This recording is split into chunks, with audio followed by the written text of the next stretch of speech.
सुशासन के आईने में उत्तराखंड के त्रिस्तरीय पंचायत चुनाव का पूरा परिदृश्य शुरू से सबने देखा। देवभूमि उत्तराखंड की संस्कृति के विपरीत इस शर्मनाक, भयावह और दुर्भाग्यपूर्ण परिदृश्य में सबसे गंभीर चिंता सुशासन पर लगे प्रश्न चिन्ह को देखकर हुई। राज्य की बेहतरी और विकास के लिए इस पूरे मामले में जवाबदेही तय किए जाने पर समूचा जनमानस जोर दे रहा है और उत्तराखंड कार्मिक एकता मंच ने इस पूरे मामले में जवाबदेही के लिए शहीदों के सपने के रूप में आवाज़ दो हम एक हैं के नारे को धरातल पर साकार करने का आह्वान किया है। जी हाँ, नमस्कार सम्मानित साथियों, मैं रमेश चंद्र पांडे आज अपने YouTube के चेत जाओ चैनल, जो कि विकास के प्रति जवाबदेही से जुड़े सवालों पर विभागीय से अपनी राय व्यक्त करने के लिए बनाया गया है, के माध्यम से बताना चाहता हूँ कि उत्तराखंड में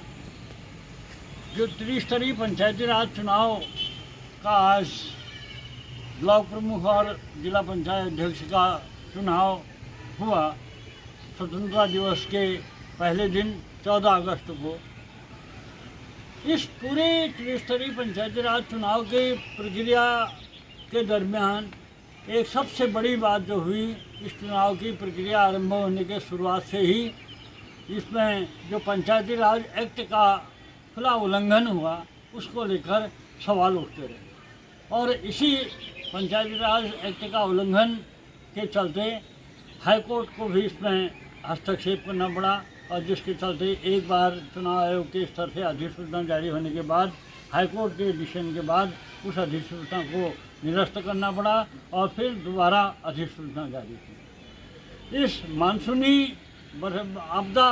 के बीच पहली बार ये यहाँ पर उत्तराखंड में चुनाव हुआ। इस चुनाव के दरमियान तमाम बातें हुई और इस चुनाव के बीच में ही उत्तरकाशी के जो घराली में जो भीषण आपदा आई, मौत का सैलाब आया, उसमें अभी तक लोग लापता हैं, उसको लेकर पूरे देश और दुनिया का ध्यान उसकी ओर आकर्षित हुआ। आज लोग पूरी उसमें मदद के लिए आगे आ रहे हैं और इसी बीच में, इसी आपदापूर्ण माहौल के बीच में उत्तराखंड में जो मूसलाधार बारिश हुई इस बीच 2 दिन और 13 और 14 अगस्त को, और आज 14 अगस्त के सुबह से ही नैनीताल जिला पंचायत अध्यक्ष के चुनाव को लेकर वहाँ पर जो भी हुआ, जो किडनैपिंग हुई और जो बेताल घाट में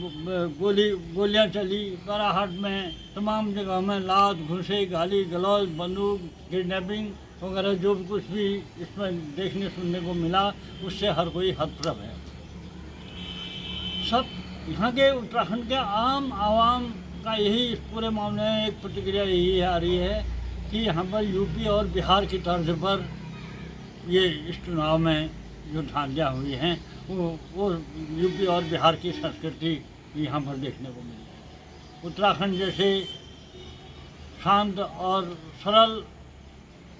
संस्कृति का यहाँ पर देखने को मिलता था, कभी भी ऐसा देखने को नहीं मिला। जो यहाँ के कई बुजुर्ग लोगों से हमने बात करी, उन्होंने कहा कि ऐसा पहली बार हम देखते हैं। ऐसा तो बिहार और यूपी में कहीं कभी हम सुनते थे कि ऐसा हो गया वैसा हो गया, लेकिन उत्तराखंड में ऐसा पहली बार हुआ। तो इस पूरे मामले में जो सुशासन के आईने में जो त्रिस्तरीय पंचायत चुनाव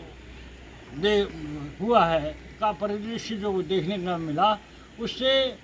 सबसे बड़ी बात यह आई कि सुशासन पर प्रश्न चिन्ह लगा है। सुशासन कहाँ है? सुशासन के दावों तार तार हो गए हैं। सुशासन होता